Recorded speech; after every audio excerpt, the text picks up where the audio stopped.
do it with fun. This is how we try to do it so that we can all laugh and remember This that we're meeting all is being humans, recorded. which means that I should also start off by saying, if you are fans of Spain, congratulations. If you're fans of Argentina, my sympathies. If you do not care, the World Cup is over. So either way, someone has a winning point of view from last night. And I see Laura, I know, right? It's a good thing. Anyway. And it's nice to see so many of our friends. I know Mark, I mean Chile was not in, the Netherlands got out early. So it was a difficult round for many of us. And we could talk about that for ages, but that's for INCs. And as you will discover, we will all find each other throughout INCs, as many of us have, and chat. So if we are in 5.4 or any other meetings and you see each other, please always feel free to come up, say hi. People do. I really appreciate that. And Shellen, thank you as always for the more human introduction, which I really do appreciate. So it is the world's longest name for someone with an already long name. I chair the IUCN World Commission on Environmental Law Pollution Law Specialist Group, which, believe it or not, was actually shorter as a name than it used to be when it was just on the Plastic Pollution Treaty. So there's that.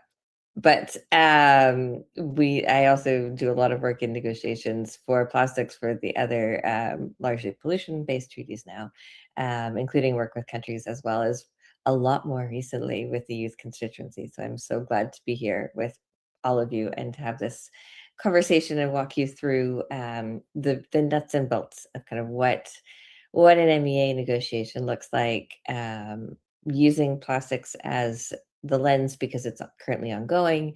I should mention we do also have elements of negotiations going on now for the science policy panel, but technically they're at a different stage than we are for plastics. So plastic seems to be a really good way of framing this. And I think I just saw another good friend from the World Commission on Environmental Law, Justice, popping in. So if you're here, Justice, hi, great to see you.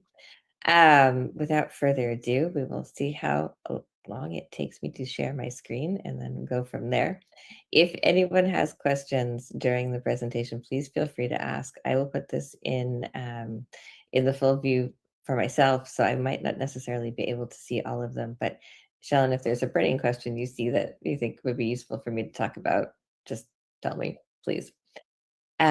Here also is my email. Please feel free to find me or find me on WhatsApp. I'll put that in the chat later, and we can chat. So the first thing I like to do when we're talking about this is to just talk about very briefly what international law is, because we're making international law. We are negotiating treaties, which are pieces of international law. And I think many people have a general understanding of what it is, but it's helpful to know. And this is not the full semester course on international law that I often teach. This is, I promise, just very nuts and bolts. But what is it? International law, quite broadly, is law made between what we call states in international practice.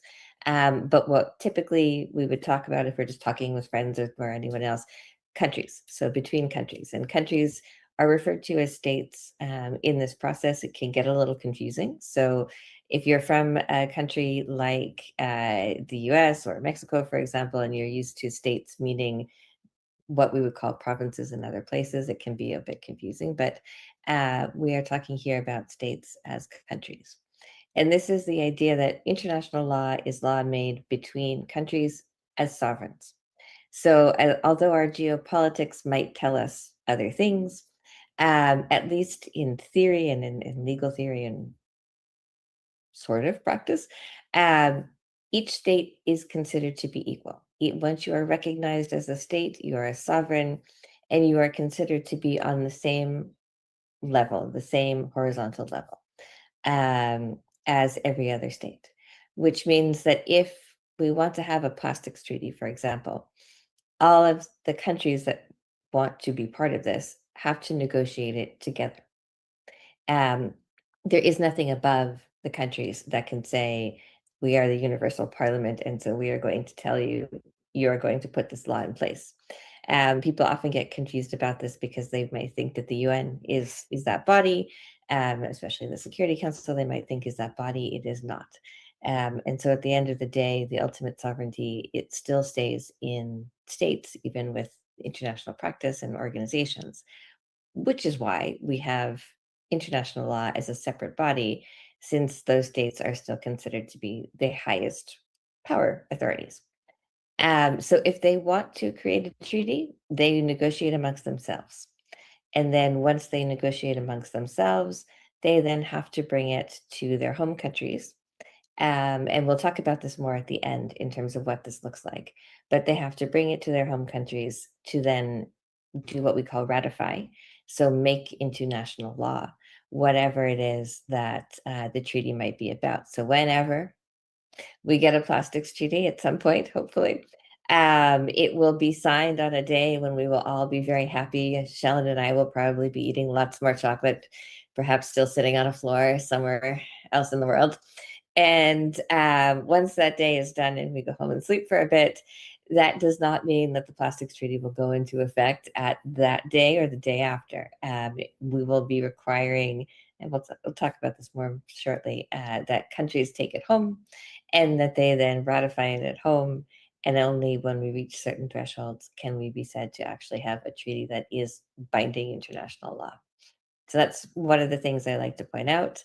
Um, it also, as I referenced quickly, is important to know that international law is very different than national law for those of you who are trained in national law.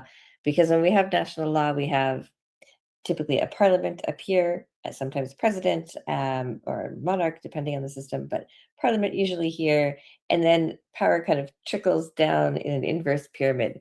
So the greatest amount of power is here, and then it goes to perhaps a provincial level, and then a city level and a town level, and it gets to be very, very granular until it gets to the individual.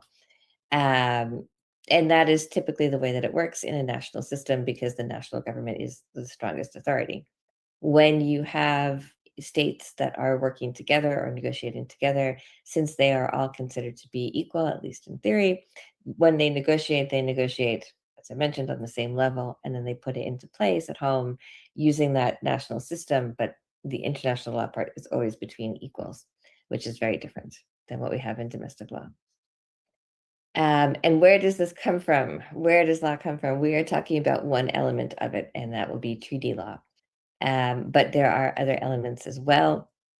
Um, we very kindly have a statute from the International Court of Justice, which is also actually part of the practice of the UN Charter itself. But in this, we have an explanation of the sources of international law and their value. So I didn't rank them here because I wanted to explain this, but if we were to rank them, they would be ranked 1 through 4 in value order. So we are talking today about number 1 on this list.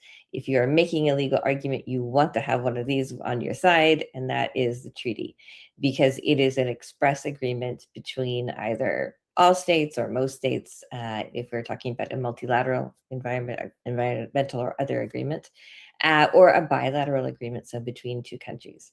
And typically these are very clear. They're very obvious expressions that countries want to be bound by whatever is in this treaty or in the agreement. So there's very little question as to their applicability. When we get into the others, which is a whole other discussion for a different day, we have things like customary international law, which has to be established because it's not typically in the same written form that we have for a treaty. And then general principles of international law, which are really interpretive, and also jurisprudence and academic writings to remind people like me that we may spend months working on books, as there is one in process behind me, and yet their value is like way down here. So it's just a good for humbling thing. But the most important thing to note here is that when we're creating treaties, we're creating binding legal obligations for countries and the international system. We're also creating a source of law that can be used in future cases as well. So it really is a very critical element of international law practice, which is to say we also have 2 different types of treaty instruments. We have the soft law and the hard law. versions. And again, the distinctions in these are entirely different courses that I will never bore you with. But I've bored Shellen way too much. She knows she has the look. But when we speak of hard law and soft law, I do think it's very important for everyone to know what that means. So when we're speaking of hard law, we're also often saying things like binding. So hard law, binding law. And what that means is that whatever is in a treaty is considered to be an obligation, a legal obligation on state parties, typically to do something or to refrain from doing something. And one of the easiest ways that I always tell people you can figure out what type of obligation you're looking at when you're looking at a treaty, because typically they do have both. It's very rare for a treaty to be entirely hard law. Soft law is a different story, but it's very rare for it to only be hard law obligations. So when you're looking at a treaty, if you see language like shall or shall not, or must not, these are all very strong words. Now, again, this is in English. There are different correlates in French and in Spanish and in Arabic and Chinese and Russian, and certainly in any other language as well. So that's a side conversation as to how we translate that. But if we're looking at the English language version, we look for those 4 words. So shall not, must not. Those are the 4 ones which trigger immediately, if you look at the document, a realization in your mind that this is something that is a requirement. States shall ban plastic pollution, which is obviously way too simplistic a term, but if that were to be in the treaty, that would be a hard obligation. You sign on to this treaty, you are agreeing, you are undertaking that. And that is what you plan to do. And that is what you have committed to do. Samia, I see a hand. I can't believe I saw a hand. Yeah, thank you very much for giving me this opportunity to ask question. Actually, I have a questions that how are international territories enforced without a global government? And I have also another question: which international environmental agreements are locally building and which are voluntary? Thank you. Excellent, Samia. Thank you so much. So I'll do that. I see one other question, and then Shellen. Let's so we can get through the lecture, let's wait Yep. till after at the very end. We'll have plenty of time to ask questions. All right, but I thank you. And Samia, you have raised an excellent question that I wanted to just kind of touch on now. We'll come back to at the end. And that is that when we're thinking about treaties, it is important to remember that these have kind of 2 levels of enforceability. So one we'll talk about in terms of what's actually written in the treaty itself. So what are the compliance mechanisms? Can it go to the International Court of Justice, et cetera? Those we'll talk about momentarily. That's whatever is within the framework of the treaty. And then the other one is when it's ratified at home, when it's made part of a national law system. What does that mean in terms of being part of the national law system? And that's typically where we see courts being able to step in and use the treaty terms themselves to make national law, because once it becomes part of the national law, it might be an international obligation, but it's still a legal obligation on the country as well. So we'll talk about that a bit more if you have questions at the end, but that was an excellent question. So thank you, Sami, for that.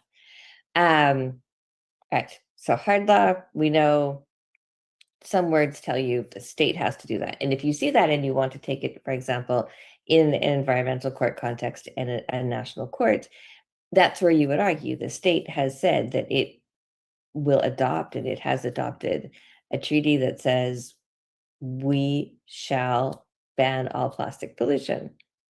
And now you have a legal obligation to do that because it is a hard law obligation.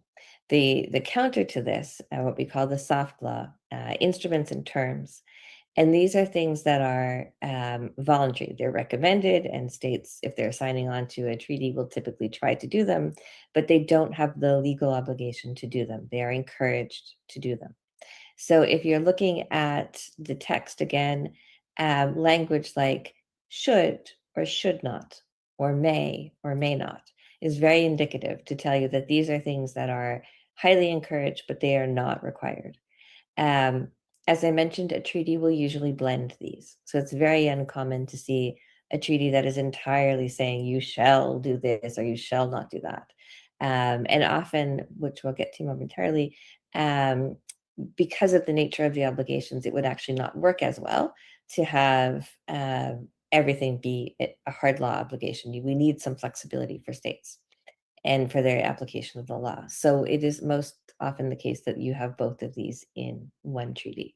And when we think of some things that are entirely soft law, for those of you working in chemicals, the Global Framework on Chemicals, for example, is something that is entirely soft law because it has a set of voluntary commitments, but they're still very powerful. So voluntary commitments can be very powerful.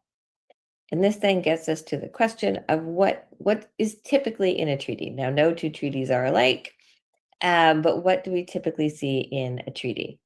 We typically see a number of elements, and I have color-coded them so your eyes immediately go to the red, at least I hope.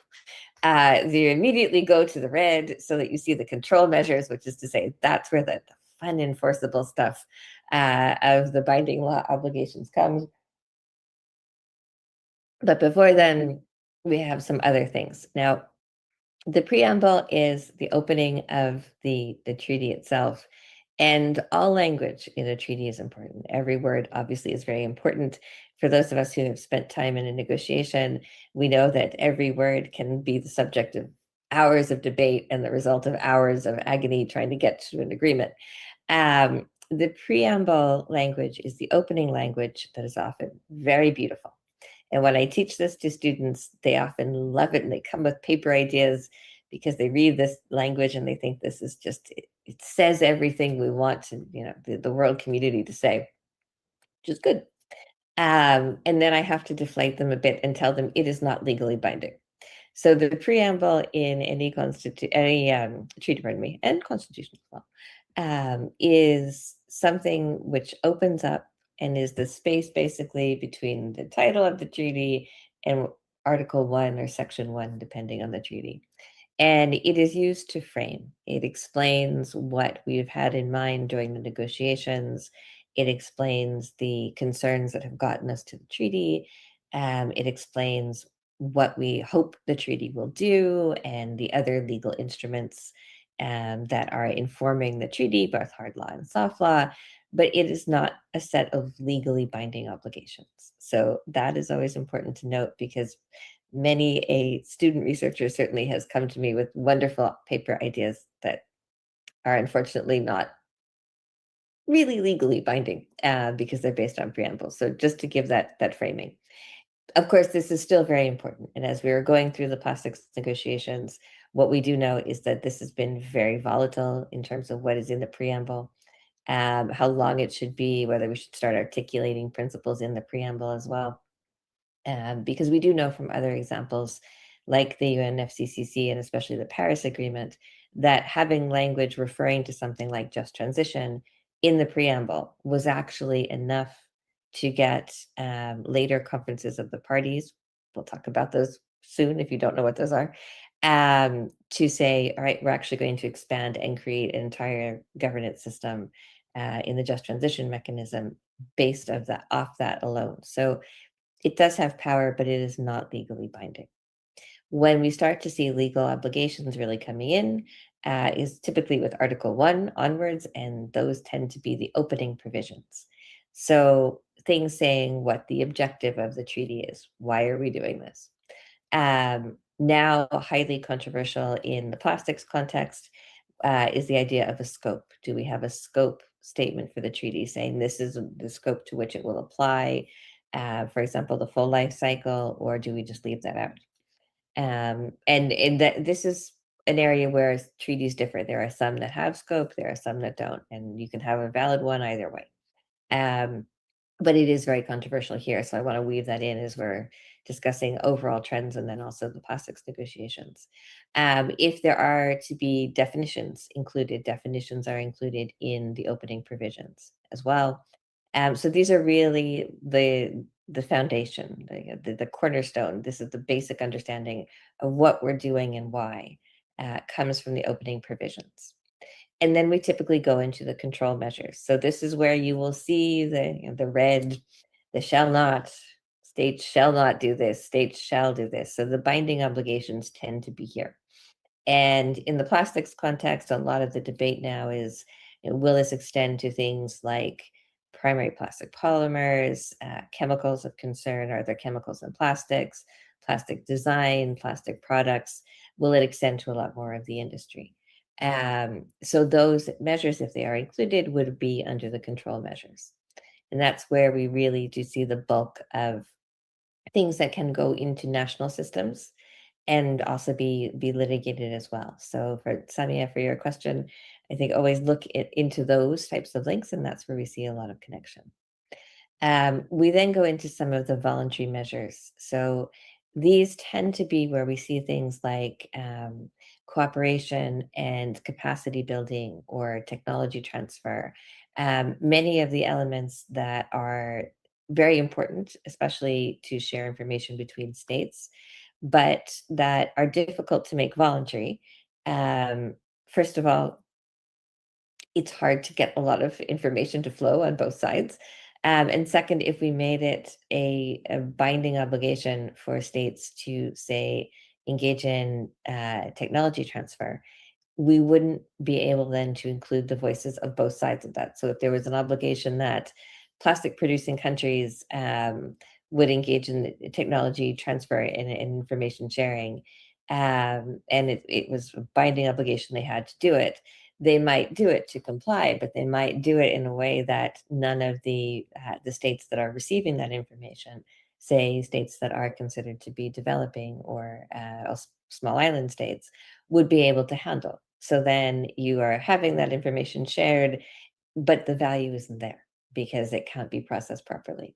So the voluntary element here is actually very important because it allows us to say, all right, we know that there's information that some countries have that others need, and they will basically have their own side negotiations and discussions as to how to share that, but they're supposed to share that. So that's why it is important to have this mix of control and voluntary measures.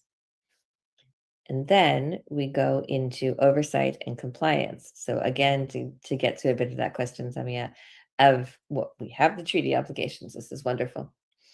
But how do we put them in place? And more importantly, who oversees them? And typically what we have seen, again, this is context dependent, but what we have seen from other treaties is that a compliance body, typically a committee, will be created, and it will have the ability to oversee implementation. Is it a court? No. Does it have the power to issue penalties? Absolutely not. In multilateral environmental agreements, we typically don't have a punitive system. And what these types of committees can do is, for whatever is brought to them within their jurisdiction, they're able to review the claim, say that one state is claiming another is not enforcing its obligations under the Future Plastics Treaty.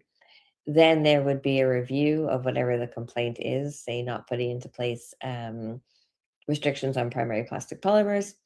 And if that was indeed found to be the case, that this was not going into effect properly, there wouldn't be a decision with a harsh punishment and a statement of guilt or some type of penalty as we would usually have in a national jurisdiction. Instead, there would be a statement of findings saying we found that this is a problem. We can see that this is not only a problem in whatever country it is, but also could be a more global problem.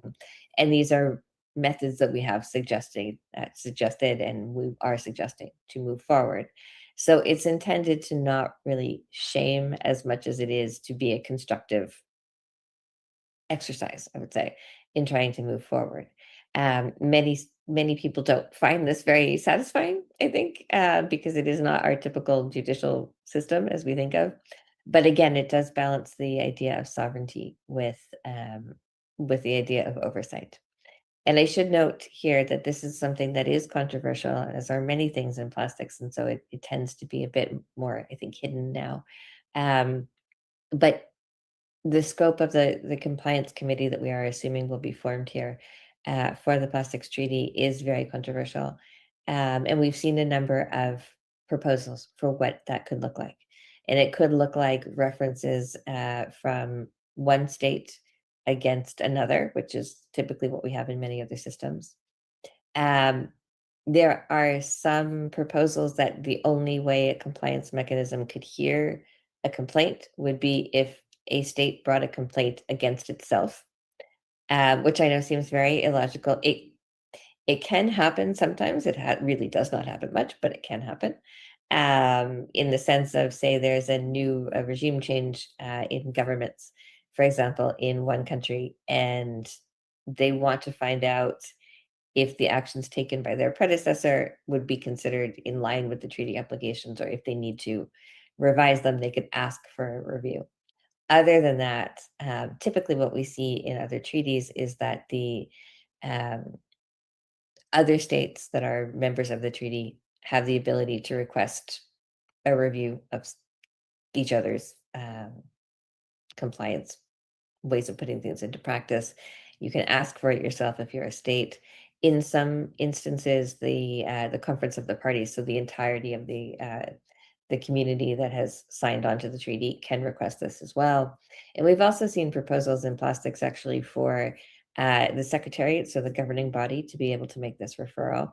And even we've seen some proposals that would allow observer entities to request this. Now, that will most likely not happen, but we have seen them made. So it is interesting to see how this idea has kind of expanded. When we are thinking about the governance of the whole system, the most important thing, as I just made reference to, is the conference of the parties. And the conference of the parties is a very formal way of saying every state that has ratified the treaty, so every state that is legally bound by the treaty. It is literally a conference that comes together depending on the time. If we're thinking of examples from the UNFCCC system, it's every year. If we're thinking of the Convention on Biological Diversity or Basel, Rotterdam, and Stockholm conventions, or let's see, Minamata, then it's every 2 years. If we're thinking of CITES, it's every 3 years. So it depends on what's in the treaty. But the point is, when they come together and they make decisions on how to implement the treaty, on new issues that have come up that need to have their agreement on how they expand into different ideas that have come up since the treaty was adopted. Also on how reviews are done, on how annexes, if there are annexes, so things that are added on to the main text, how they're updated, if there are proposals for amendments, how those happen. All of those things happen within the conference of the parties, which is typically a week or two, depending on the treaties. And it is a dedicated time where the parties come, so the state members come. There will usually be open spots for observers. Observers come as well. There are side events. It's very much like a bigger version of the INCs usually. And if any of you have attended the UNFCCC COPs, CBD COPs, we expect it would be very similar. Shellen is yawning about this, so I know she's having so much fun. The Secretariat, which some of you may know, especially those of you who are involved in some of the observer entities, is the governing body. So the Secretariat is not comprised of states. It is a very bureaucratic function and very critical function to make sure that we actually can have the conference of the parties, to make sure that information is shared. The websites that we all tend to go to just to get the latest treaty copies or to send people to go do research on or find things are all maintained by the Secretariat. And these are dedicated administrative bureaucratic staff, often lifetime civil servants who work very hard to give us all this information. But they do also have to be authorized in the treaty. And it is very rare to see a treaty that doesn't have a Secretariat function. It would be very difficult, and I hesitate to think what that would look like. Dispute settlement mechanisms I raise here just because it is a slightly different concept than what we just talked about with the oversight. So oversight and compliance is the ability to complain about one state's implementation or non-implementation, as it were, of, say, the future treaty. dispute settlement mechanisms are really addressing what happens when there's an argument between, say, the Secretariat and a member, a state member. So the Secretariat says, you have not fulfilled one of your obligations. State member says, yes, I have, or no, I don't have to because of an exemption. The conference of the parties either doesn't get involved or can't come to an agreement.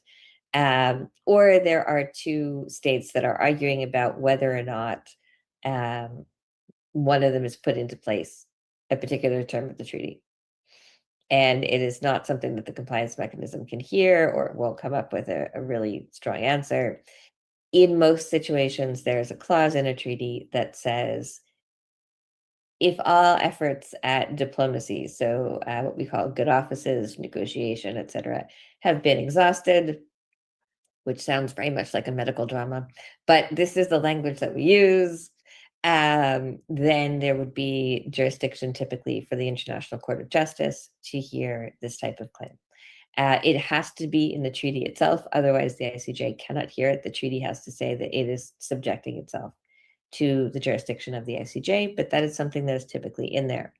Why do I mention this? Because it's one of the, as one of my students once put it, the boring terms of the treaty. Yes, I'm sure it is. But it's also something that is, again, up for debate and discussion now in the plastics context, as is basically everything. With some states feeling that perhaps we shouldn't use the ICJ anymore. It should only be a negotiation and mediation process. That would be very unusual in international law, but it is a proposal, so I did want to put it out there as something for you to know about. And finally here, we have the question of entry into force. This is extremely dull for most people, and most of the time it's been just an assumption. It's a copy paste. It was something that as lawyers we used to go, oh, okay, we're here, we're at this point, we can just copy paste, we're done. And it is no longer the case. So entry into force, as I mentioned earlier, means that when we have a treaty on that lovely day, and everyone signs it in typically a very high level ceremony. So we have presidents, we have prime ministers, we have high ranking ministers come and sign on behalf of their countries. And we all have a big party somewhere, hopefully nice afterwards. The next day, the treaty is not in force. 2 days later, the treaty is not in force. What we have to do at that point is then wait for the countries that have signed it to take that piece of information home and put it in whatever the form of national legislation looks like, start that process and have it become national legislation in order for it to be binding on the states. And we already know that, I already talked about that.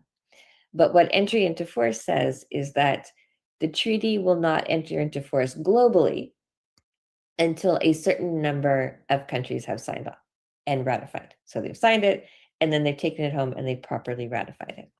And why does this matter? It matters because if you are the first country, you're eager, right?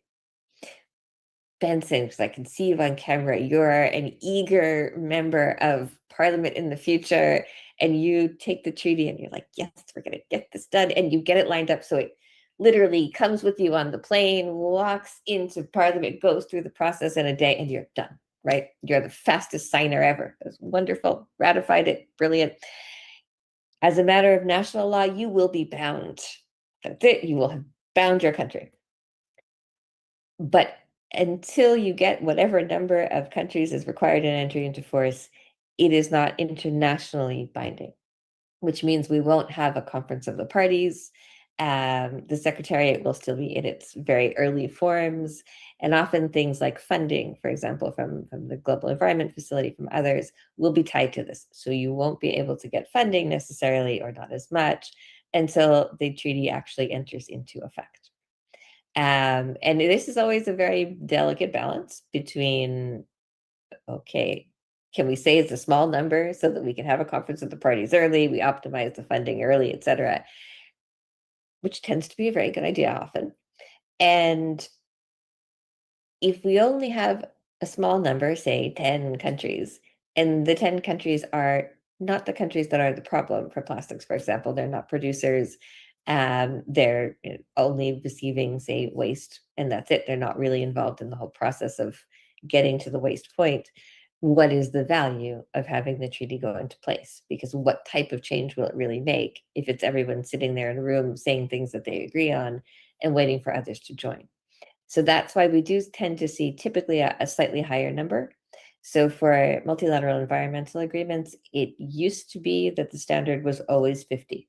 50 countries needed to ratify, and then it would enter into force. And then we could start planning the conference of the parties. There would be international legal obligations. The Secretariat could have more work. The funders could come in, et cetera. What we saw with the Biodiversity Beyond National Jurisdiction Agreement, the BB&J agreements several years ago, was that that number was changed to 60. Now, BB&J is not a standard environmental text in that it's more than that. It connects with other regimes as well.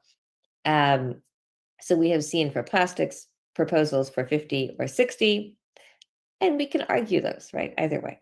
But there is also a proposal for 97. And that would be very different. That would be one of the highest thresholds I have ever seen in a treaty. And it would make it much more time consuming to try to put this actually into place and get it operational and have a conference of the parties, et cetera. So I raise this here because A, it's important to know about, but B, in the plastics context, this is something where we have seen a fight and we will most likely continue to see a fight. And it's one of those areas of small terms that usually don't have a great deal of significance, or we can just rubber stamp and move on, actually becoming very critical in this context. So I want you all to know about that. The other thing I want you to know, and for those of you who were in Busan, it's a lovely city and we all enjoyed the hospitality, but if the memories of the late nights in this particular venue bring back bad memories, I apologize for the photo memories, although this is where Shellen and I started the bootcamp idea, so there you go.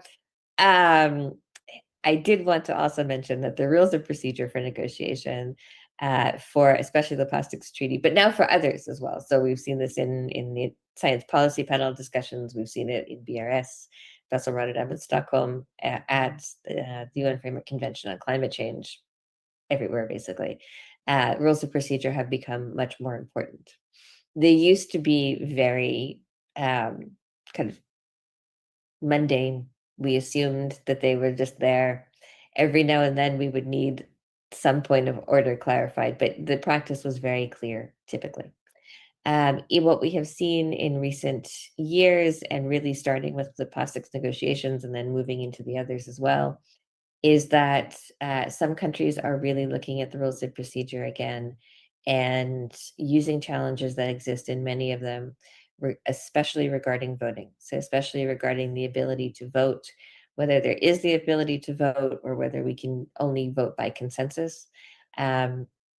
Typically, with the exception of the UN Framework Convention on Climate Change, there is an option to vote if all efforts at consensus have failed in the existing rules of procedure. And so this is the case for most of the other treaties. It has been adopted as a draft for the rules of procedure for how we have the INC process. But there is a block of countries that feels we should not have this. There's a block that feels we should only be able to move forward by consensus. And so this has become a very strong issue. It keeps coming up. The draft rules of procedure, which were to be finalized at the first conference of the parties for plastics, which we were told should have been around now, but that's okay. We'll deal with that later. And I heard laughter, so that's good. Whoever was laughing, excellent. We all need that laughter. We do. They were adopted and they were agreed to in principle by everyone. But then when we came in, we saw that there was a lot of backtracking on this. And what this means is that it's important because fundamentally this tells us, can we actually vote on things? Can we move through a deadlock? Or do we have to wait until we can get to consensus, which requires a great deal more negotiation and also takes a lot more time. We also know for this particular process for the plastics treaty that it is something that has taken much more time. And we saw from INC2 onwards, so from Paris in 2023 onwards, really has driven us off course, off the intended course of timing for delivering a treaty, because they have taken so much time and they have gotten into so many different discussion areas. So I wanted to highlight that here, that this is not necessarily normal in the standard old-fashioned practice of even 2021, but it is something that is becoming the norm now, and we do have to know about. I think Sheldon's afraid to see what other photos I'm going to have. Yep. Does that look? No, this is Ottawa. So that's not that bad. This is Ottawa. Anyway, so what do we look like when we have a negotiation, when you go to a negotiation? Because we have been explaining to you now, or I have been explaining it to you and boring you with what's in a treaty, but then we actually get to the negotiation process, like we have for INCs. What happens during them? What do we do? Now, I remind you that we are here because of a UNEA, so UN Environment Assembly Resolution 514, which was adopted in 2022, which unbelievably is 4 years ago, which authorized this negotiation to happen. And it was intended as a series of negotiations between 2022 at the end and ideally the end of 2024, although we didn't get there by the end of 2024, and now we are continuing this process. But what does each of these negotiations typically have? And this is the case not only for plastics, but for others. We typically start with an opening plenary. So an opening plenary is a higher level, everyone in the same room meeting, where we literally have a chair who takes the gavel, opens the meeting, bangs it, and opens the meeting. And then we go through a series of decisions. We go through typically opening statements where countries have the opportunity, and often observers have the opportunity, to make statements about what they're hoping the round will bring, the importance of the treaty, etc. Sometimes if there is to be, say, rules of procedure drama, it happens here, as in Paris. And then the chair will, if there are vacancies to fill for members of the Bureau, and the Bureau is a small group that typically has 2 representatives from each UN geographic region, plus the small island developing states, and the chair. And they are the ones that guide the meetings. They are the ones that work with the secretariat. If there is a vacancy, if there is an opening, it has to usually be filled in the opening plenary, unless that happens throughout the week, in which case it will be done at one of the later plenaries. So those types of opening matters happen there. And then we adjourn the plenary and we go into what we call contact groups. Contact groups it's a very strange terminology for saying small negotiating groups. So if we know that there will be a list of, for example, let's see, let me skip ahead here. I apologize. I mean, we all need glasses to read this, but this was one of the older draft texts from the plastics treaty context. If we're looking at this and say part 2 is the control measure provisions.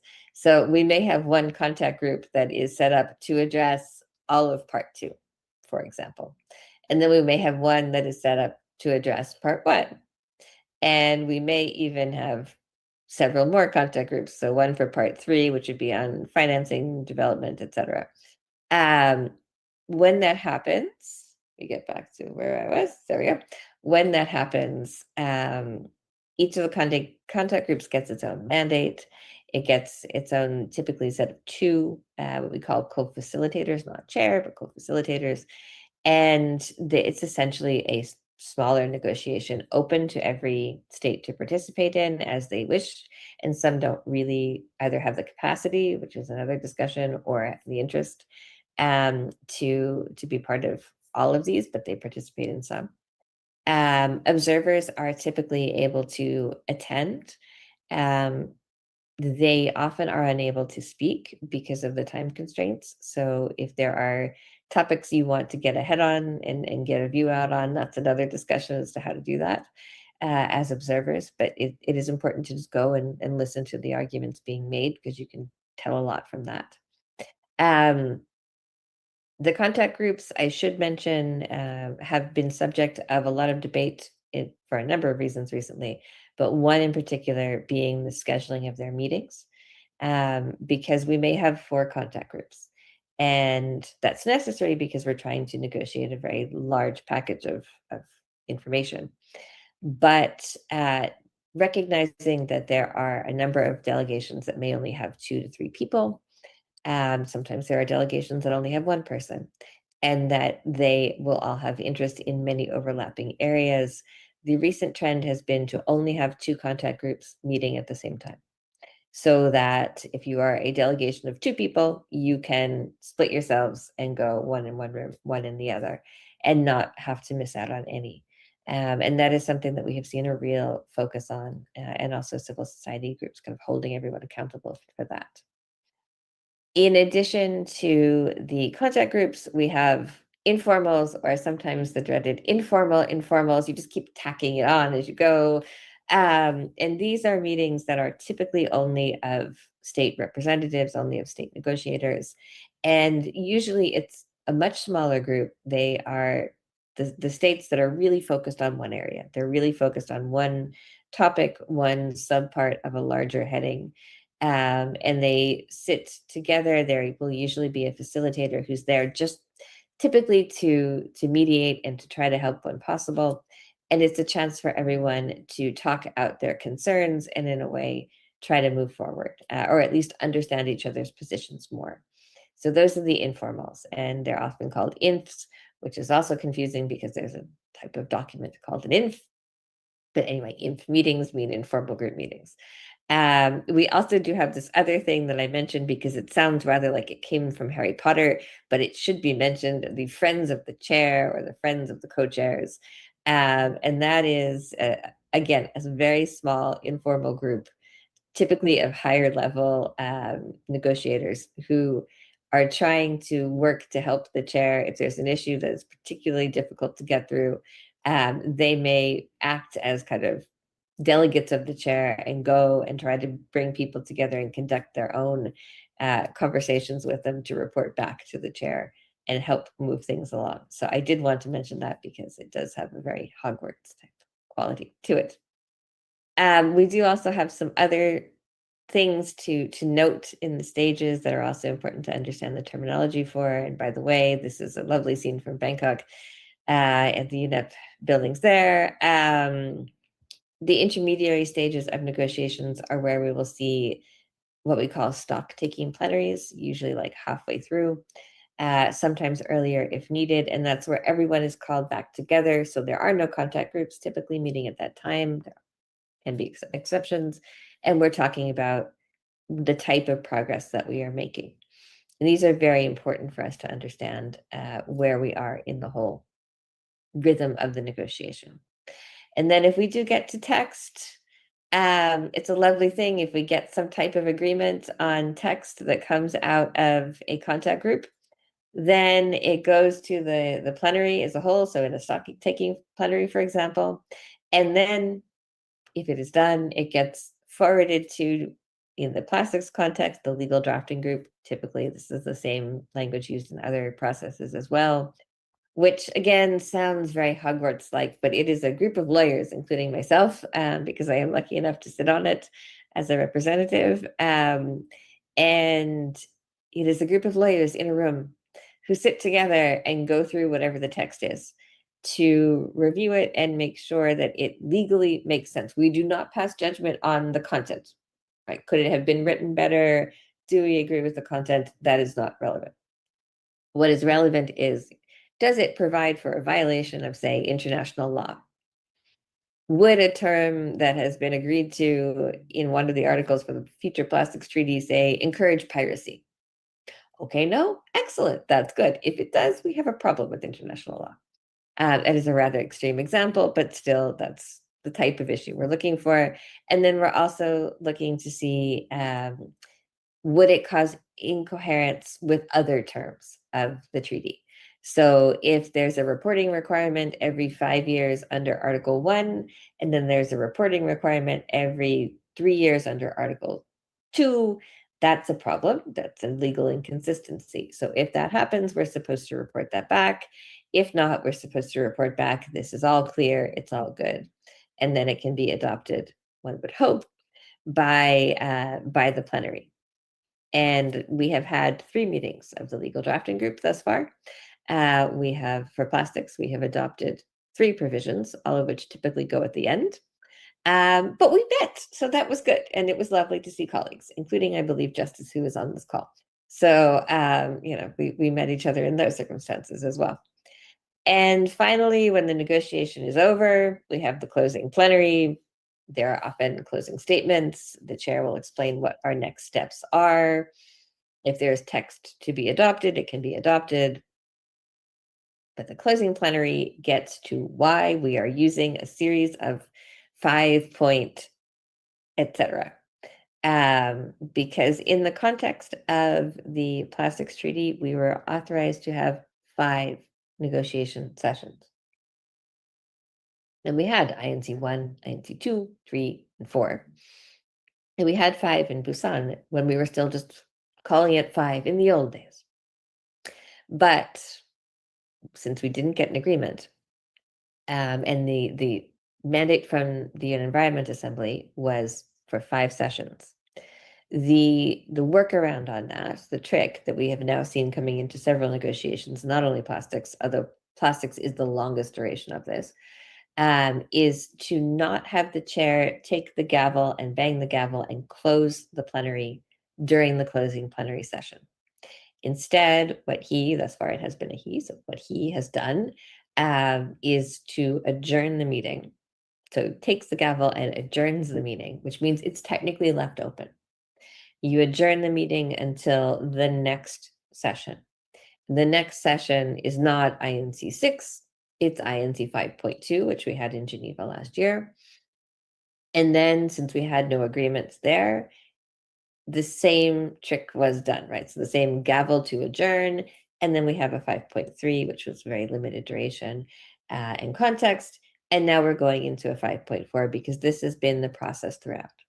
And this is how we get to the point, whatever we may be onto next. It is very confusing for many people. It is legally confusing for many people.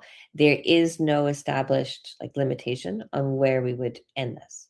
We either end it with a treaty or we end it with states not wanting to continue, or theoretically in the future, the UN Environment Assembly could end it with a resolution, or simply the funding could run out. But absent those, we continue and we go on. And I believe I have addressed some of these points I did beforehand, so I don't want to belabor them. I'm sorry, I have 2 screens open, and Shellen knows my ability to handle with 2 screens is really questionable. I did want to also just point out quickly in terms of what goes on in a negotiation, in an MEA negotiation, some specialized terminology that gets very confusing very quickly.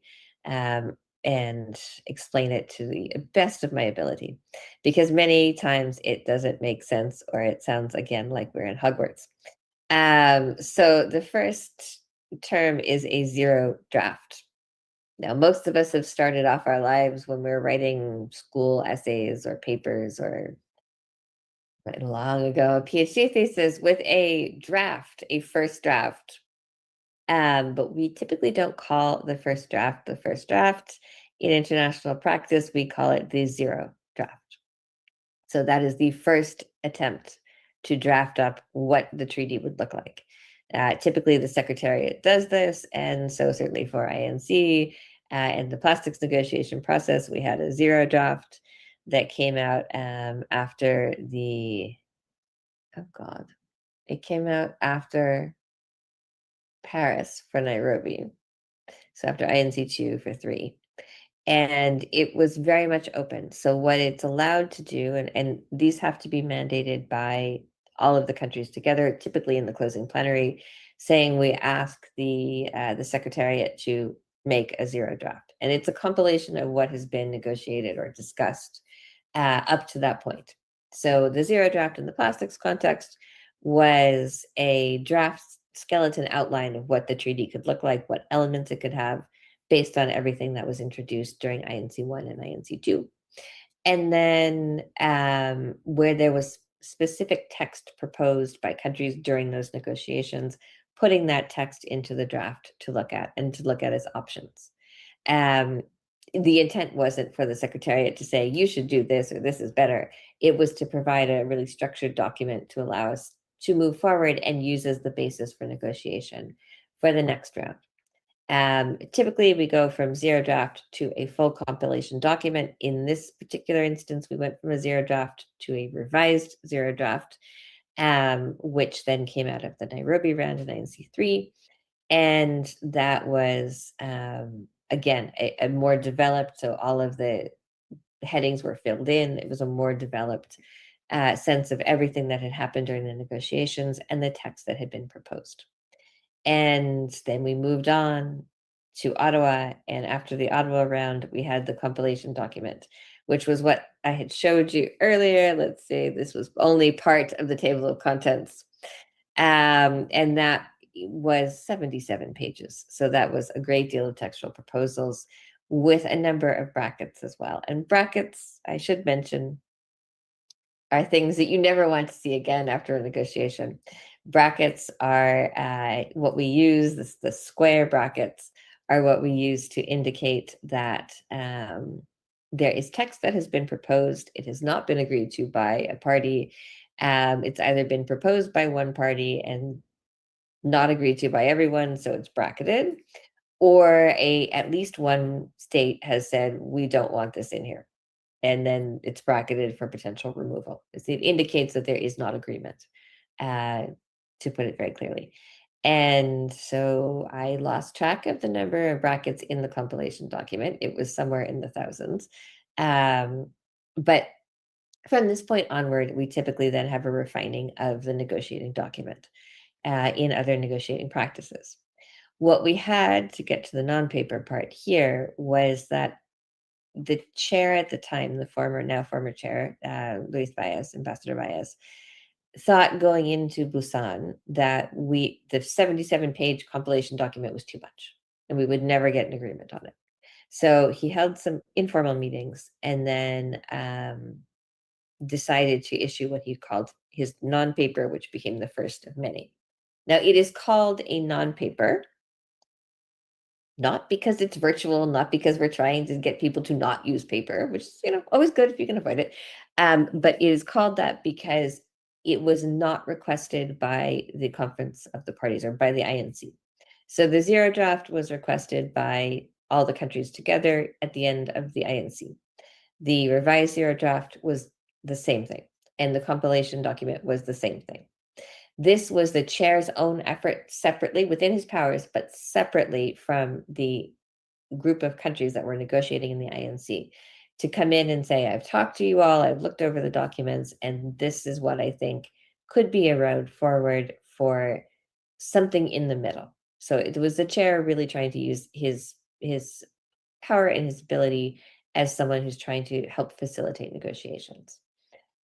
There was the first non-paper, which it was agreed to at the opening of Busan would be what we negotiated with instead of the 77-page text. We negotiate with this merely, I think, 14 pages. Since that time, we saw a number of non-papers. So there were two coming out of Busan, one of which you will hear referenced a great deal in plastics, which was the December 1st, 2024 draft. That was the final draft, and none of those were successfully adopted, obviously. So we went into Geneva in 5.2 using the December 1st, 2024 text as the basis for negotiations. That throughout the week was subject to two other non-paper proposals by the chair. In both instances, they were widely rejected by the chair. And the second one, I believe it was the August 13th in particular, draft was rejected by nearly every state. So it was uniformly rejected. What happened then at the end of INC 5.2, which ended very quickly, was, well, after a very, very long time and a very long night, during which none of us slept, and we all got on planes looking very stressed and sleep deprived. But what happened at the end was that there was uncertainty as to what we would be using for the next basis of negotiation. And it seemed as though we would be going back to the December 1st non-paper text. subsequent to that, I have a whole set of lovely photos from all the different venues in the INCs. But subsequent to that, when we had 5.3 in Geneva, it was solely for the purpose of electing a new chair. And when we elected a new chair, again, because the chair had resigned in between INCs, so the process was very different, we had to have a new one. When we had this limited INC, there was no statement as to what we would be using for the next state negotiating text either. It has become clear since that point that we will have some type of text coming from the chair in the near future that will be reflective of everything that has taken place until now, as well as the results of several meetings he's had, one in-person meeting and several online meetings with the heads of delegations for countries as well as observers. So we eagerly await what this text will be. It will not be called a non-paper. There were so many horrible versions of English in that sentence, but this is what you have to use. It will not be a non-paper. It will be an informal draft or something of that nature, is my understanding of the language to be used.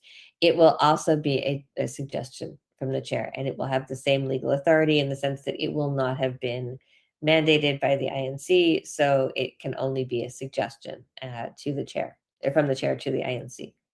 If it is agreed at the opening of 5.4, we will use that as the basis for negotiations. Since 5.4 is not likely to be held until next March, there may indeed be several other iterations of papers that come out from the chair. And all of these will then be used for what we negotiate when we go into 5.4. And if we have other points, then we'll go into 5. Whatever it might be, most likely in a similar process. I will stop sharing my screen because that is really the end of the presentation. But what I had also wanted to highlight here is that this is very unusual. This situation that we find ourselves in here is very unusual. We have had other treaties negotiated recently where they have taken a great deal of time. So, for example, the BB&J Biodiversity Beyond National Jurisdiction Treaty took over 16 years to negotiate, which is, I know, a horrifying vision to many of us. But it had a much longer time process during which it was intended to function. And there was no real hard date, like by the end of 2024, or cap on the number of rounds that we could have. This is very different because we did have that cap. And so we are extending every time we have an INC, we are going into more uncharted territory of how far did we take this process. So it is a different process to negotiate in terms of the terminology and the logistics of it.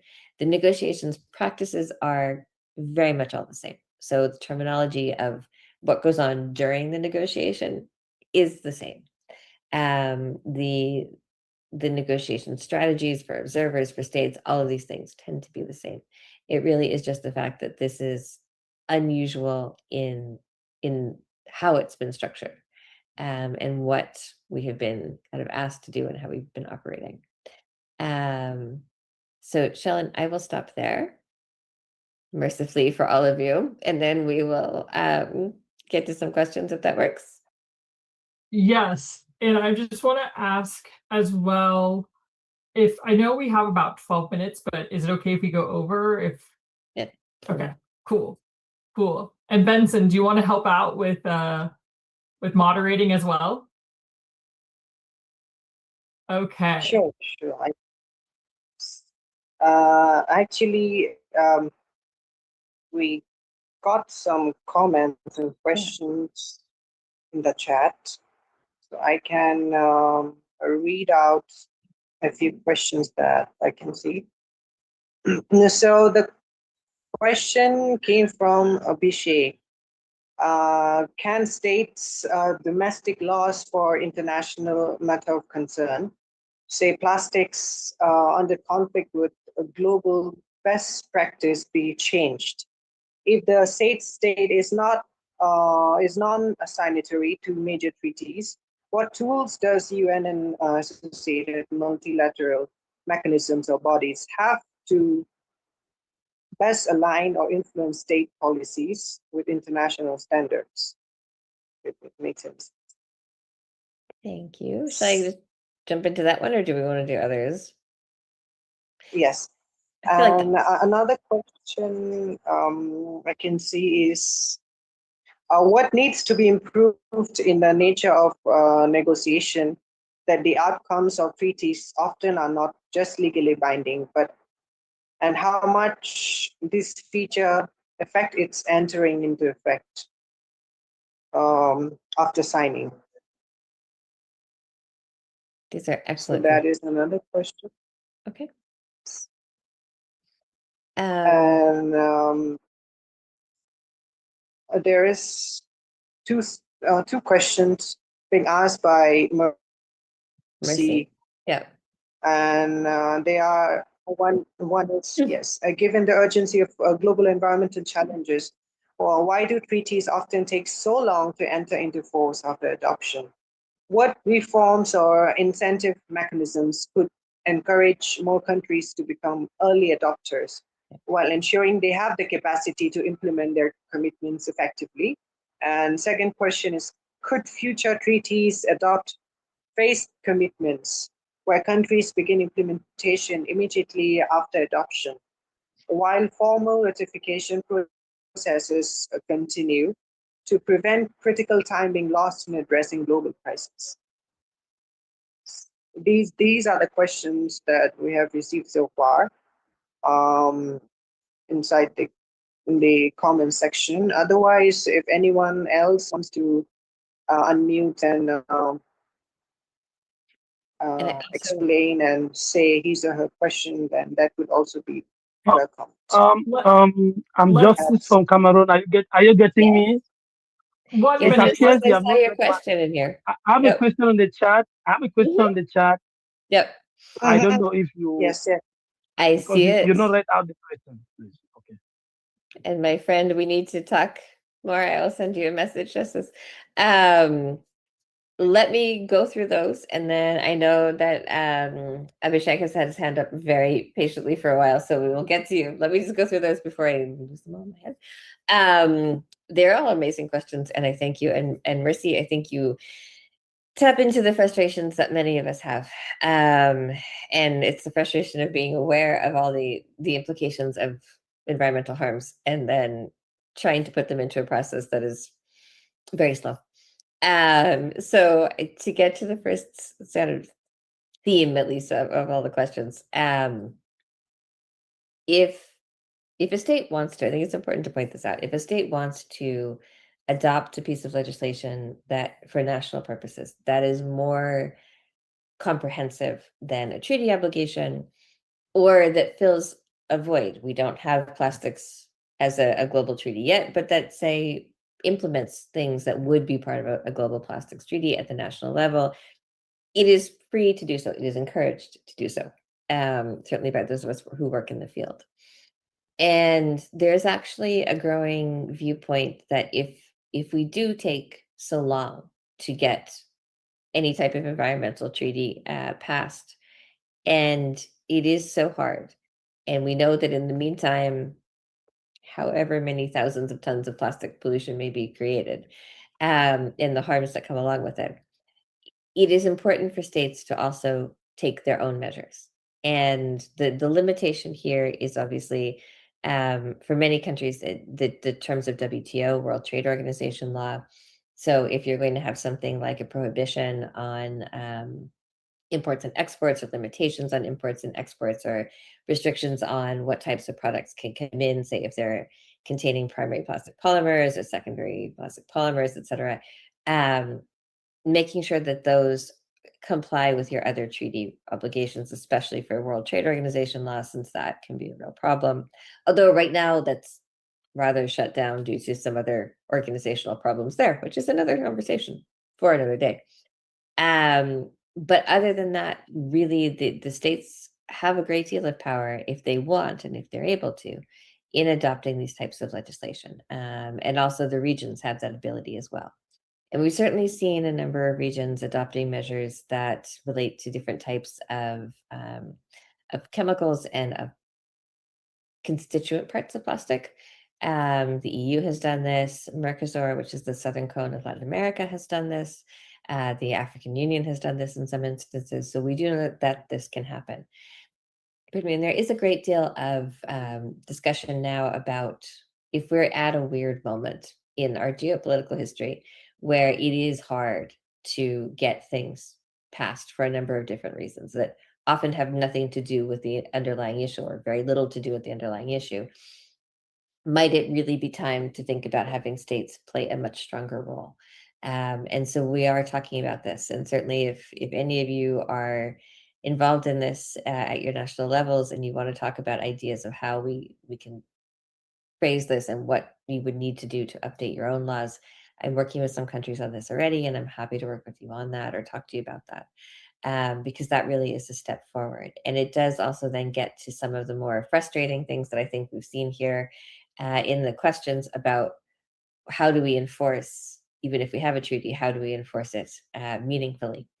And meaningfully to many people tends to mean something that has like a legal decision and a mandate that you do something or you not do something, and perhaps a penalty or some type of court oversight, which we don't get from a treaty, but we can get at the national law level. And if you're familiar, as I know many of you will be, with the climate litigation theme, that is something that many people are trying to replicate or wanting to replicate at home in national laws. So this is a way, I think, for us to all reconceive of, in this current environment, what do we do with the international negotiations to keep them going?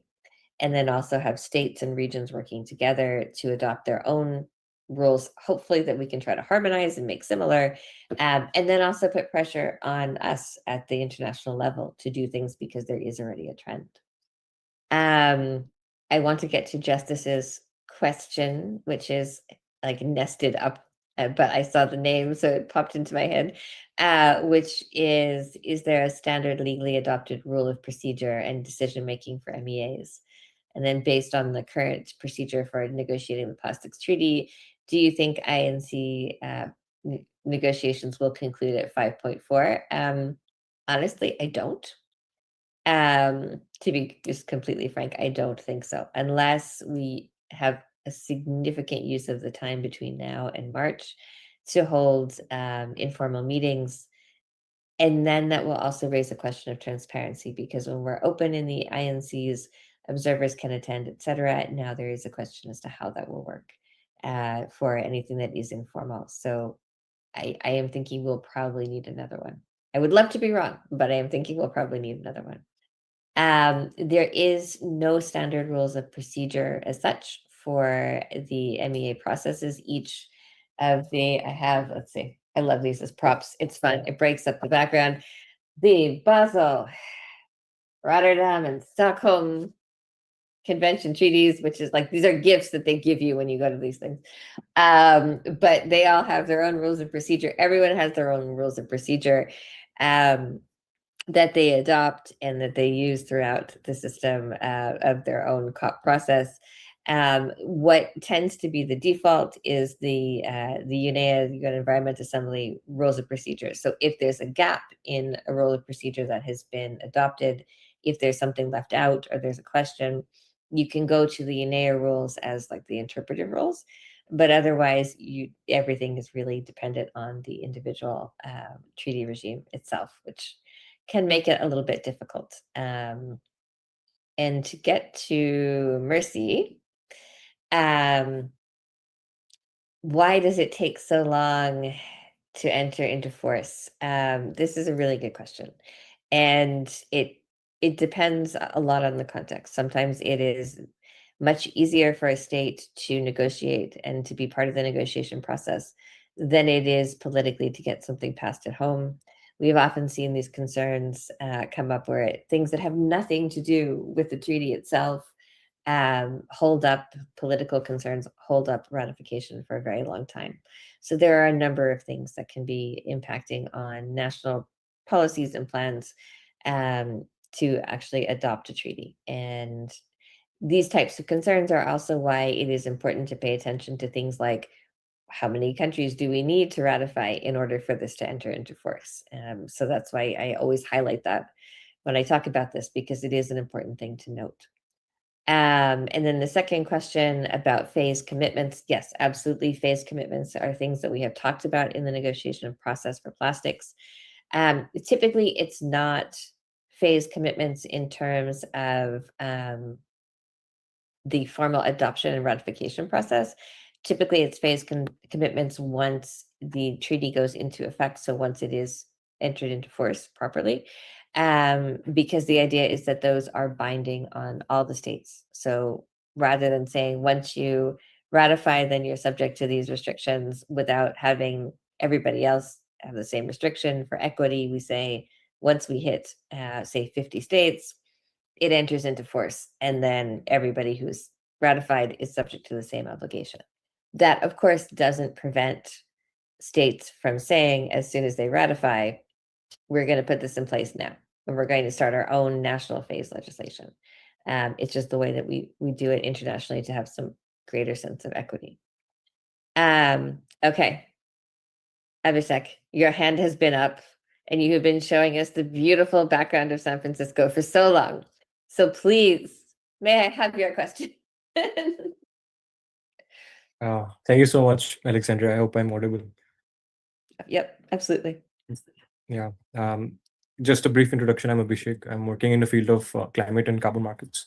So yeah, what brought me to this webinar? Like, first of all, thank you so much for an amazing session so far. And so last month, I read an article on United Nations, and they were basically talking about why alternative resources to conventional plastics is not really, let's say, working as of right now. And one of the major criticisms that they have mentioned, surprisingly, was tariff. And no, this does not links to Donald Trump's tariff or anything like that we have heard. This actually what they highlighted is, for example, in last 30 years, the tariffs on plastics have actually increased 7.2%, which is a positive trajectory, and that's a good thing, and we want that to happen. But we have actually seen, I'm quoting it from the source, that there has also been a double tariff rate on alternative sources to plastics, which is about around 14.4% average globally. These are on products like bamboo, paper, natural fibers, and most importantly, seaweed-based products. And that caught my eye. And since you mentioned that certain treaties, certain negotiations takes roughly about 16 years, one of which you mentioned, and you've been in multiple rooms, and I wanted to ask this to you. What this is the angle of tariff decision making, let's say trade sort of friction. Does this sort of an angle crop up in this debates, or is it like, I just wanted to know, because even in a way indicated this to be a major hindrance. So yeah, that was the question. Oh, and it's a wonderful question that warms my heart. Shilin knows this well as well, and we have some other actually youth, really amazing youth working on this. So yes, it does. Trade does enter the conversations. It certainly has for plastics, and it has been very divisive in the plastics context. What we have talked about more than the tariff rate in plastics is the idea of subsidies, because we have a lot of information, and if you want, email me or WhatsApp me, I'm happy to send it to you. But we have a lot of information coming out of many different reports about the subsidies rates that are used for petrochemicals that go into plastics, as well as the plastics industry, and what it would cost to take those off. And frankly, it is very little. The amount is very little, but the incentive would then change dramatically. What we have seen in the negotiations is that it's a really strong block of countries, small but very strong block of countries, are very much against the inclusion of any language on subsidies, even language that comes from, say, the Paris Agreement, which is not subsidy specific, but it talks about financial flow alignment, etc. Many of us, I should say, in full disclosure, myself included, have been very strong advocates for addressing subsidies, both their removal and then potentially the use of positive subsidies to encourage seaweed, encourage different types of growth, bamboo, etc. But it is still very much a hot topic, especially also in the question of WTO convergence. So there are some countries that have made a very strong argument that we should not have any trade elements at all in the treaty because trade is governed solely by WTO. Now, if you look at these three lovely treaties here, Basel, Rotterdam, and Stockholm, they all have trade provisions, and Minamata has a trade provision, and every large MEA tends to have a trade provision in it. But there is this growing attempt to use the WTO as the boogeyman in the room, right? There's trade, so you can't touch it because it goes over there. So it's a really interesting part of the discussions, and it's definitely there, and it's certainly very active right now. So if you want to, to have another chat about it, please just message me and we will talk. But please do know that it's quite important right now. Thank you. And Thank Mohammed, you, yes. Alex, for addressing all the queries that all participants have. Yes, I can see another question in the chat. Is it possible? It's coming from Ron. Yeah. Is it possible for states wanting a plastic treaty to just come up with their own treaty outside of INC process and just open it for accession by currently non-willing states? Okay. Yes, in one word. This is a very Yeah. So to answer that in one word, yes.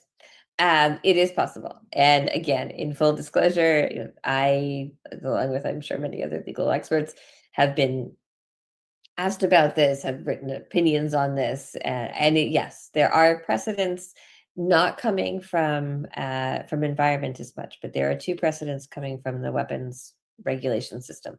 So the Cluster Munitions Convention and also the Landmine Convention were two different settings, two different time periods, but they were both examples of treaties where we had efforts at negotiation. For landmines, the product was for many countries considered to be quite poor and not sufficient by many countries. And in cluster munitions, we just couldn't get an agreement. So countries that wanted to went outside, as we would call it, we went outside and formed their own negotiating structure. So it was not headed by a UN agency, it was headed by countries. And they worked rather quickly together to create their own treaty and then open it for everyone. So yes, Ron, that is absolutely possible. And it is an intellectually fascinating question. Practically right now, I think the biggest hurdle here is who would fund the negotiation process, how long would it take, and then how do you make it effective so that plastics are much more a part of our daily life as we look around us than, fortunately, than cluster munitions or landmines, and we all are very thankful for that. But how do we make a treaty that regulates something that's so kind of all-consuming, also then applicable when perhaps the producing countries aren't part of it? There are legal ways to do it. There are terms you can put in that that would make it applicable and that would ultimately put pressure on states that are not members to at least comply informally. So yes, it certainly is possible. It does feel rather like when speaking of sedition, but yes, it certainly is possible to do it. And then the way that the other two treaties, landmines and cluster munitions, linked back was that they put it specifically in their text that the Secretariat would be based under the UN. So they brought it back under the umbrella of the UN and put it under, in that case, the Secretary General guidance. But if we were to do it here, it would go back under UNEP. To make sure it really is part of the UN system, it just goes outside temporarily to address some of those issues. So that is obviously a possibility. Yes. thank you, Alex. And I hope Ron got his answer. And it is indeed delighted to see youths sharing their ideas, their constructive statements on the different possibilities of how countries can come together to a very inclusive and very concrete treaty that we are all expecting. Yeah. So yes, if anyone else wants to come forward and ask a question or sets of questions, you're more than welcome. We have a couple of more minutes that we can spare for taking one or two more questions. So Okay. please raise your hand or you can introduce yourself. I see Yeah, Mohammed had his hand up, yeah. and I saw Mercy. Yes. So, I'm allowed, am I audible? Yes, perfectly. Okay, first of all, thank you very much for the opportunity to speak here. As a member since 4 to 6 months at SEYMG at UNEP, I have been receiving many consultation sessions, and I have been receiving them. But the concern, and as we are from the young persons from Pakistan or Global South, or you can say South Asia, so our concern is that the draft has been sent to my email too. I have been also seeing the draft, and if I contribute something into it as a graduate of public policy, I work on climate change and all that. Also in plastic perspective, will it be added? Will it be give some credit to it, or it can change the word? It has some, you can say, capacity to it. And my second question will be more that will it be any funded be provided by UNEP or an agency to attend fully funded any of session in Geneva or any other UN sessions? Thank you. Thank you, Mohammed. I think I will defer to Shellen on that, perhaps. Yes. We also have Mercy who raised. Yes.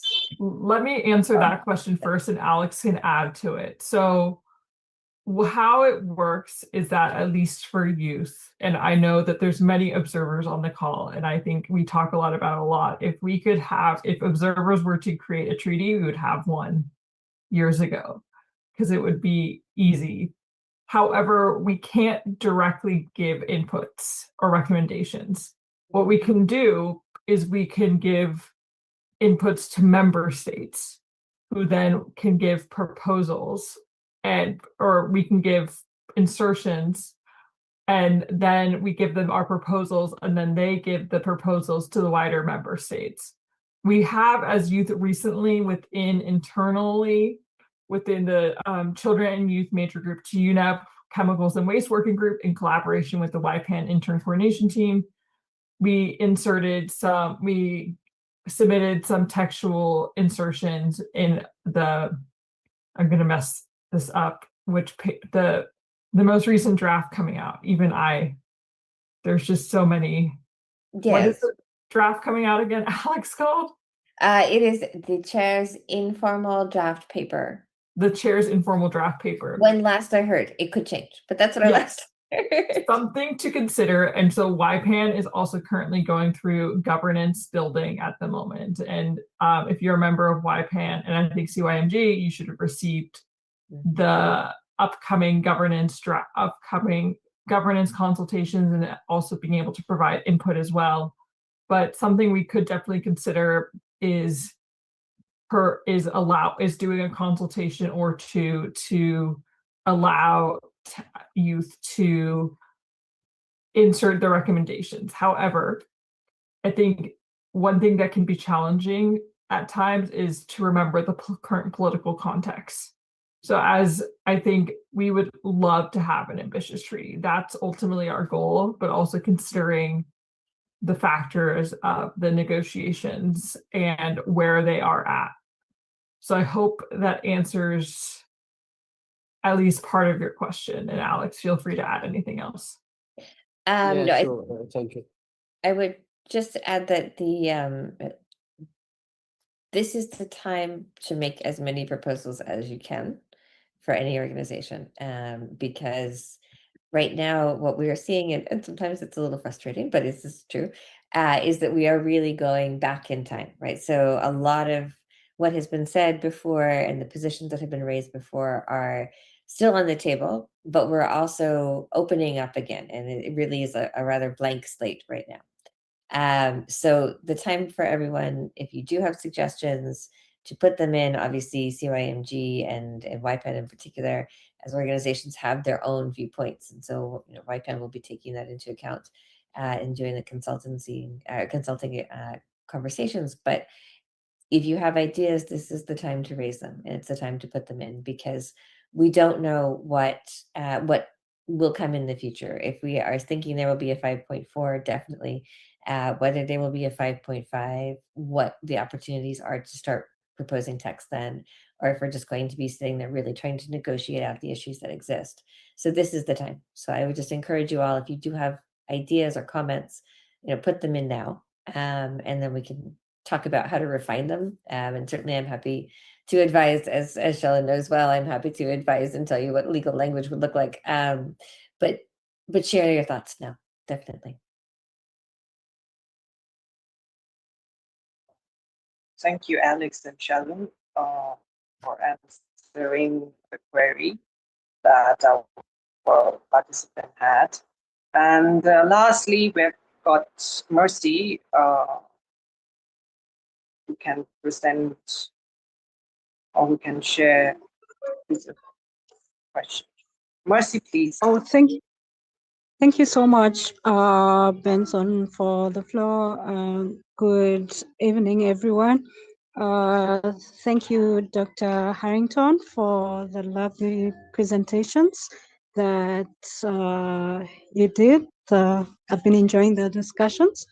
Okay, so basically, I don't have any contributions. Mine is a question, the third question from the two questions that I had asked. So, how can the international community strike a balance between ensuring broad participation in treaty ratifications and avoiding long delays that weaken the treaty's abilities to respond to urgent global environmental challenges, such as the plastic treaty, and previously just coming from Santa Marta, the fossil fuel treaty.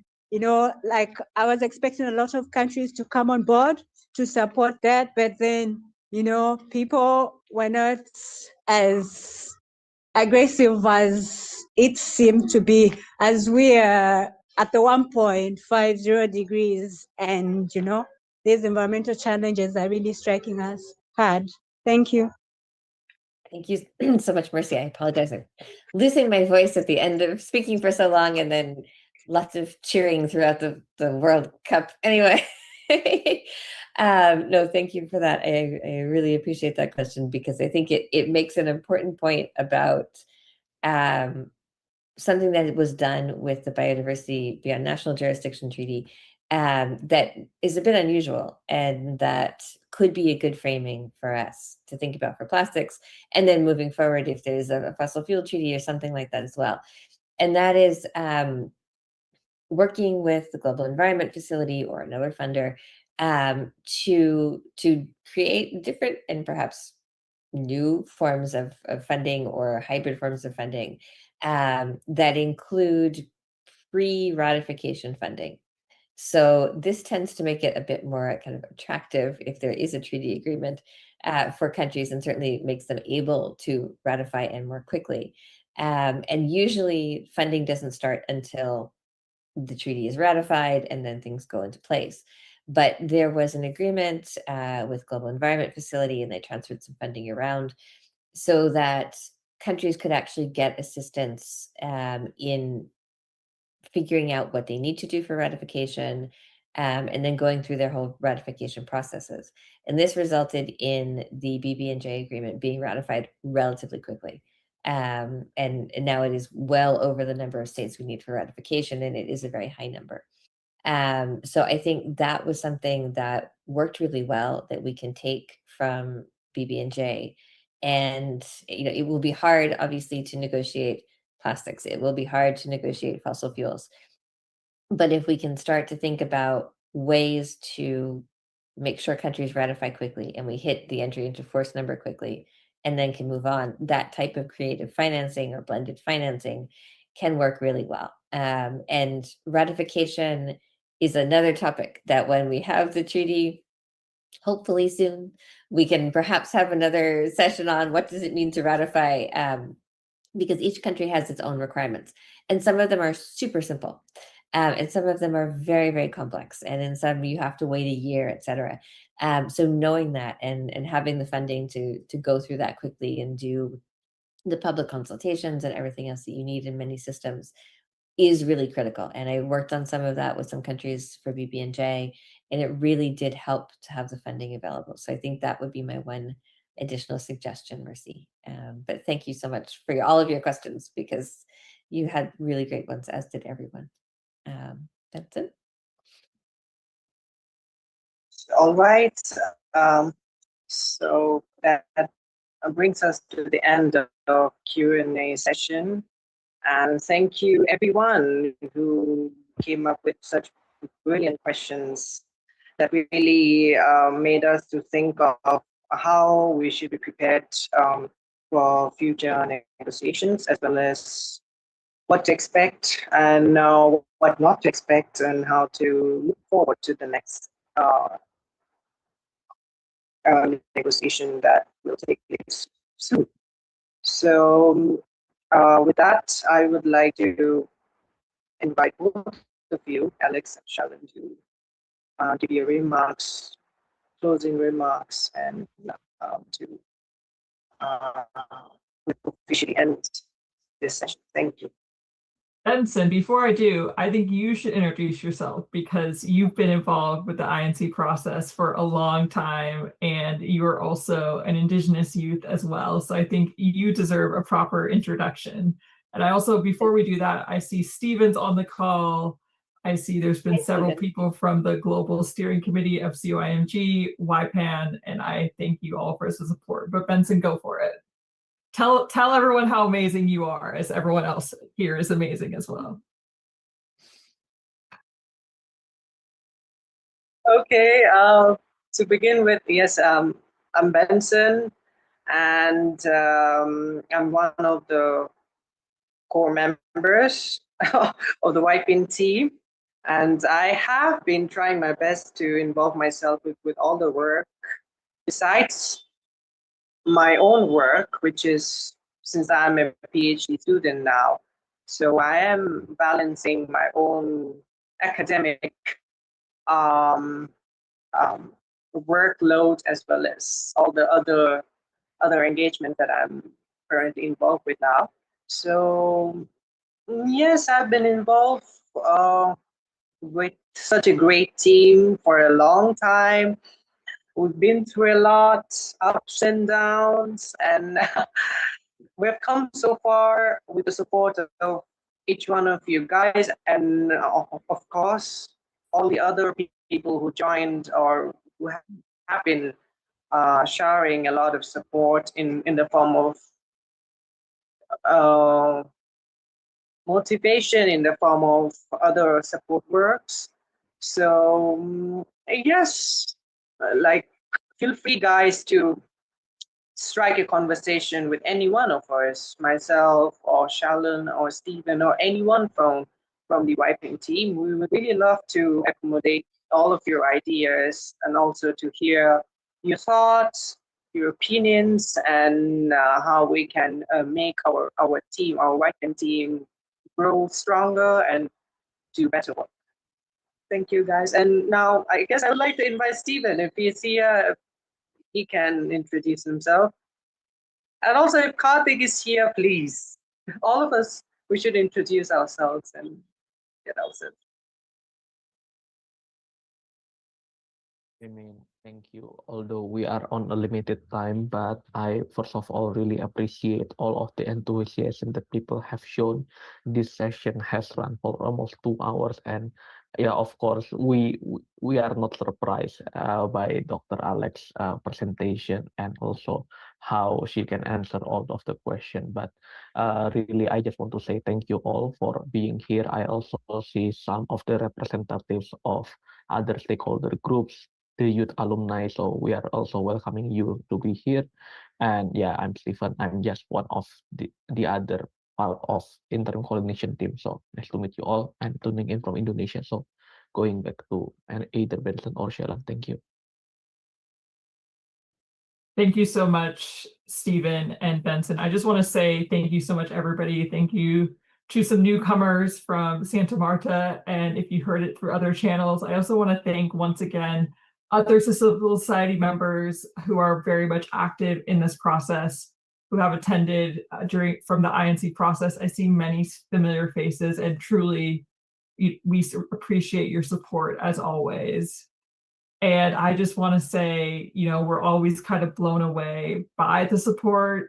And Alex and I and others probably talk about it way too much, how just shocked we are with, the outgoing support. Also Vaughn, sorry, I forgot to mention Vaughn. I'm just seeing him on the screen. But yes, thank you guys so much for attending, and we hope to do more sessions in the future, as well as if you have any suggestions. The YPAN's email is in the chat. And yes, thank you all for attending, and I hope you have a wonderful rest of your day, evening, morning. And if you're in India, I hope you stay safe as well, or in other places that are dealing with hardship at the moment. Over to Alex to finish it off. Oh God, how do I compete with that? Just thank you all really for being here. Thank you to friends, old friends, new friends. Thank you all. Please stay in touch. We have contact information in the chat. Please don't be shy to use it or use LinkedIn or anything, but please stay in touch. And if there are things that puzzle you or concern you at any point and you just want answers, let us know. I mean, it's a complicated process, and it's confusing in terms of where we're going, and there's a long time between INCs, so we will fill the gaps with these types of things. But if there are other things that come to your head, please always reach out, feel free, ask. This is what certainly I'm here for. And thank you all, especially to Shellen, who will never be gracious enough to say how much she deserves thanks, and Benson and Stephen. And Benson and Stephen, you should go to bed, and so should you, Vaughn. It's good to see you all, but you now need to go to sleep. And really, I just appreciate this opportunity, and I wish you all well, and please stay safe and well, no matter where you are.